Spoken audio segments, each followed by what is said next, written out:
Hannah with WTI. I have binding coils of every size and every color. So I recently got this binding machine to make some books for my kids and some friends' kids, and it came with black ones, which was really nice, but they were just one size and they were black. But doesn't this look like so much more fun?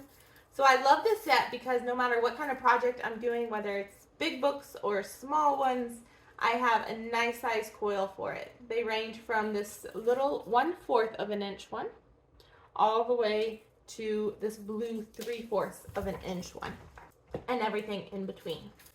They work really nice on my binding machine. I had no problem with them going through the roller just fine and going through the books. To cut off the ends, it was no problem. It was easy to cut with my little tool, and then it crimped on the end really well. So as you can see, I've been busy making books, and I am excited to add all the colors to my collection. So if you're looking for some binding coils, this set is so practical and so fun.